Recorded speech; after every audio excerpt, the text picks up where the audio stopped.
Halo teman-teman investor, kembali lagi di channel Nanam Uang. Pada video kali ini, saya akan menganalisa kinerja Matahari Department Store di kuartal 2 2020 ini. Nah, apakah saham LPPF ini layak untuk diinvestasikan pada tahun 2020 ini? Sebelum masuk ke dalam analisanya, jangan lupa ya untuk pencet tombol subscribe di bawah. Oh iya, simak juga ya video ini sampai habis supaya teman-teman mengertinya tidak setengah-setengah.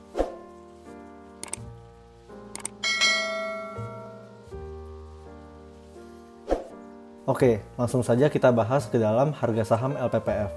Nah, LPPF ini sudah IPO pada tahun 2005 dengan harga Rp80 dan harga terakhir di tanggal 10 Agustus 2020 ini harganya sudah mencapai 1.245. Sehingga kenaikan dari harga pada saat di IPO sampai kuartal 2 2020 ini harganya sudah meningkat sebesar 1.425% atau sebesar 14 kali lipat. Mantap sekali ya kenaikan harganya. Sekarang kita lihat ke dalam profil singkat Matahari atau LPPF. Nah, PT Matahari Department Store Tbk ini sudah didirikan pada tanggal 24 Oktober 1958 oleh almarhum Bapak Hari Darmawan di daerah Pasar Baru, Jakarta. Saat ini, Matahari sudah memiliki 153 gerai yang tersebar di seluruh 76 kota di seluruh Indonesia. Matahari juga telah mempekerjakan lebih dari 40.000 karyawan di perusahaannya. Kapitalisasi pasar yang dimiliki oleh LPPF saat ini adalah sebesar 3,5 triliun rupiah. Jadi kapitalisasi pasar LPPF ini juga sudah termasuk besar ya. Sekarang kita lihat ke dalam manajemen perusahaan Matahari. Nah, Dewan Komisaris yang dimiliki oleh PT Matahari Department Store ini adalah sebagai Presiden Komisaris Independennya ada Bapak John Bellis. Sebagai Wakil Presiden Komisaris Independennya ada Bapak Roy Nicholas Monday. Lalu sebagai komisarisnya ada Bapak Adrian Suherman, dan sebagai komisaris yang lain itu ada Bapak Monis Mansukani. Kita lihat ke dalam Dewan Direksi yang dimiliki oleh PT Matahari. Nah, sebagai Presiden Direkturnya ada Bapak Bunjamin J. Mailul. Lalu sebagai Wakil Presiden Direktur Independennya ada Bapak Terry O'Connor. Lalu sebagai Direktur Independennya ada Bapak Irwin Abutan dan Niraj Jain. Oke, sekarang kita bahas ke dalam pemegang saham LPPF. Nah, bisa kita lihat LPPF ini dipegang oleh PT Multipolar Tbk sebesar 18,18%. Dan jika kita lihat masyarakat atau kita sebagai investor retail itu memegang sebesar 75,45%. Lalu kita lihat saham treasury yang dimiliki oleh PT LPPF ini adalah sebesar 6,37%. Nah, jika kita lihat di sini ternyata masyarakatnya itu memegang porsi saham terbesar dari LPPF. Nah, menurut saya ini kurang bagus karena seharusnya para pejabat atau pengendali perusahaan lah yang harusnya memegang porsi saham terbesar di dalam perusahaan. Nah, itu karena sebagai pengendali, maka mereka harus memegang sahamnya lebih banyak. Jika tidak, berarti ada suatu masalah yang terjadi di dalam perusahaannya ini. Sehingga menurut saya ini kurang bagus ya dari sisi pemegang sahamnya ini. Oke, sekarang kita lanjut ke dalam pendapatan perusahaan LPPF di kuartal 2 2020. Nah, sekarang kita lihat dari sisi penjualan dalam miliar rupiah. Nah, bisa kita lihat dari kuartal 2 2015 sampai kuartal 2 2019 ini, penjualannya itu selalu meningkat dari tahun ke tahun. Berarti hal ini bagus. Tetapi jika kita lihat ke dalam kuartal 2 2020 ini, ternyata penjualannya itu menurun dari 5 triliun rupiah sampai ke 2 triliun rupiah. Nah, penurunan ini sebesar minus 62,1%, sehingga penjualan atau omsetnya itu menurun sangat signifikan di kuartal 2 2020. Nah, mungkin ini terjadi karena adanya efek COVID-19 yang melanda Indonesia. Nah, hal ini kurang bagus ya dampaknya bagi perusahaan LPPF ini. Sekarang kita lanjut ke dalam laba bersih perusahaan LPPF di kuartal 2 2020 ini. Nah, bisa kita lihat net profit dari kuartal 2 2015 sampai kuartal 2 2019 ini LPPF ini selalu mencatatkan laba bersih yang cukup tinggi. Tetapi di kuartal 2 2020 ini bisa kita lihat ternyata LPPF ini mengalami kerugian di kuartal 2 2020 ini dan mengalami penurunan sebesar minus 130%. Sehingga kuartal 2 2020 ini laba bersihnya itu atau kerugian bersihnya itu mencapai 358 miliar rupiah. Nah, hal ini tentu kurang bagus ya bagi perusahaan Matahari. Oke, sekarang kita lihat ke dalam margin laba kuartal 2 2020. Bisa kita lihat, yang biru adalah gross profit margin, yang oranye adalah operating profit margin, yang abu-abu adalah net profit margin. Bisa kita lihat di sini gross profit marginnya itu selalu stabil dari tahun ke tahun. Nah, artinya di sini itu manajemen dari perusahaan LPPF ini sudah cukup stabil ya dari tahun ke tahun. Berarti perusahaan ini sudah cukup mature. Tetapi jika kita lihat ke dalam operating profit margin dan net profit margin pada kuartal 2 2020 ini itu mencapai minus. Kok bisa minus sih? Itu karena tadi jika kita lihat ke dalam net profit PT LPPF ini itu dia mengalami kerugian sehingga dia bisa membuat operating profit margin dan net profit marginnya itu menjadi minus. Kok bisa rugi sih? Sekarang kita lihat ke dalam laporan laba rugi kuartal 2 2020-nya PT Matahari. Nah, bisa kita lihat di sini omsetnya itu pada kuartal 2 2020 ini mencapai 2 triliun rupiah. Tetapi di beban keuangannya itu cukup tinggi sehingga membuat PT Matahari itu menjadi rugi 300 miliar rupiah. Dan jika kita lihat ke beban keuangannya itu ternyata lebih tinggi dibandingkan dengan kuartal 2 2019, yaitu minus 51 miliar rupiah, sehingga membuat LPPF ini menjadi rugi 358 miliar rupiah. Nah, karena beban-beban yang membesar inilah yang membuat PT LPPF ini menjadi rugi.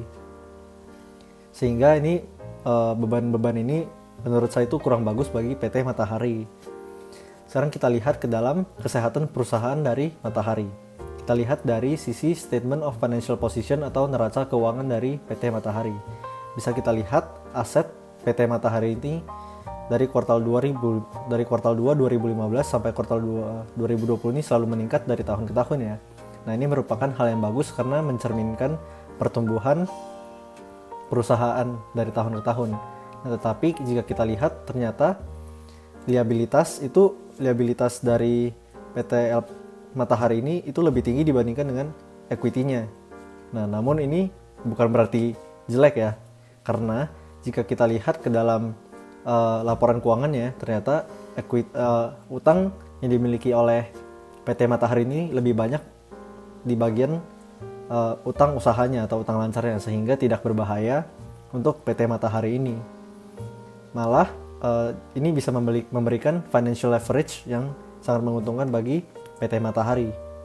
Sehingga dari sisi neracanya ini cukup sehat ya PT Matahari ini. Sekarang kita lihat ke dalam current ratio dan cash ratio yang dimiliki oleh PT Matahari. Nah, current ratio dan cash ratio ini mencerminkan likuiditasnya. Jika kita lihat ke dalam kuartal 2 2020 ini, current ratio yang dimiliki oleh PT Matahari itu ada di angka 0,84. Nah, di angka 0,84 ini menurut saya kurang liquid karena seharusnya current ratio yaitu ada di angka 1 baru liquid. Nah, begitu juga dengan cash ratio yang dimiliki oleh PT Matahari di kuartal 2 2020 ini mencapai di angka 0,35. Nah, ini juga menurut saya kurang liquid. Oke, sekarang kita lihat ke laporan arus kas yang dimiliki oleh PT Matahari. Saya cuma ambil dari bagian operasinya saja ya.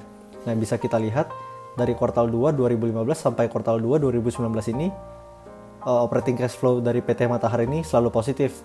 Berarti cukup bagus ya. Berarti PT Matahari ini bisa mendapatkan uang atau memasukkan uang dari sisi operasinya. Nah, tetapi jika kita lihat dari kuartal 2 2020 ini dari sisi operating cash flow itu minus 1 triliun cash flow-nya ini. Nah, menurut saya ini kurang bagus karena berarti di kuartal 2 2020 ini dari sisi operasinya itu PT Matahari itu tidak mendapatkan uang. Nah, mungkin ini juga karena adanya efek dari COVID-19 yang merugikan perusahaan. Sekarang kita lihat ke dalam efektivitas manajemen dari PT Matahari ini. Nah, bisa kita lihat dari sisi return on equity dan return on assetnya.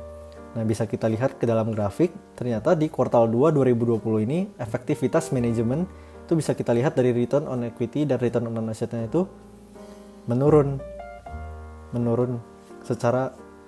sampai di minus 4,1 dan minus 34,0%.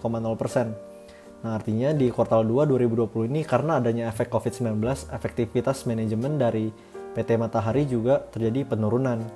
Nah, hal ini merupakan hal yang kurang bagus ya bagi PT Matahari. Sekarang kita lihat ke dalam valuasi harga wajar dari PT Matahari. Saya lihat dari rata-rata price to book value yang dimiliki oleh PT Matahari ya. Nah, di harga 10 Agustus 2020 ini harga saham PT Matahari ini atau LPPF sudah mencapai di harga Rp1.245. Nah, dan memiliki PER sebesar 3,31. Nah, jika kita lihat ke dalam rata-rata price to book value-nya, itu PBV-nya Matahari itu rata-rata berada di angka 8,37. Sehingga jika saya hitung, harga wajar yang dimiliki oleh PT Matahari atau LPPF ini ada di harga 3.100/8. Sehingga jika saya simpulkan, PT Matahari ini atau LPPF ini harganya itu sudah undervalue dan memiliki diskon sebesar 60,5% dan memiliki potensi keuntungan sebesar 152,9%. Jika kinerja PT Matahari bisa kembali seperti semula, maka kemungkinan harganya itu bisa meningkat sampai di harga 3.148. Nah, kok bisa undervalue sih? Nah, undervalue PT Matahari ini wajar karena kinerja di kuartal 2 2020 ini harganya dia itu mengalami kerugian dan arus kasnya itu mengalami minus di operating cash flow-nya itu, sehingga kurang bagus bagi LPPF, sehingga investor pun jadi menarik uang atau menurunkan harga sahamnya. Sekarang kita lihat ke kesimpulannya ya. Apakah LPPF ini boleh untuk diinvestasikan? Nah, secara kualitas perusahaan, pendapatan dari LPPF ini menurun secara signifikan pada kuartal 2 2020 ini. Matahari juga mengalami kerugian di kuartal 2 2020 ini jika kita lihat ke dalam net profit yang dimiliki oleh PT Matahari ya. Nah, secara likuiditas, Matahari menurut saya juga kurang liquid karena current ratio-nya itu di bawah angka 1. Nah, secara arus kas, PT Matahari pada kuartal 2 2020 ini arus kasnya dari sisi operasinya juga minus, sehingga kurang bagus bagi PT Matahari.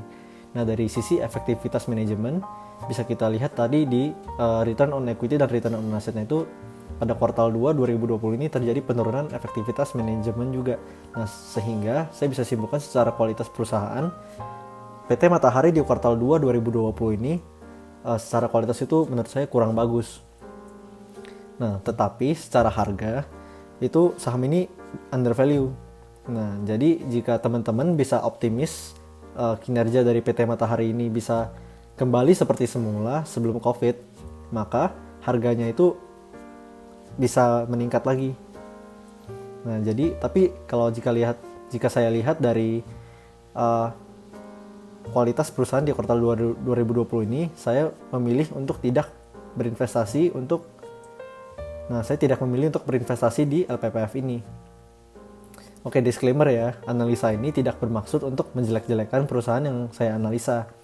Nah, jika teman-teman ingin berinvestasi di saham LPPF ini, lakukanlah analisa lebih lanjut supaya teman-teman bisa lebih yakin lagi dalam berinvestasi di saham LPPF ini. Oke, terima kasih ya sudah menonton video ini sampai selesai. Jangan lupa pencet tombol subscribe di bawah supaya channel Nanam Uang ini bisa berkembang lebih pesat lagi. Terima kasih ya teman-teman, sampai jumpa.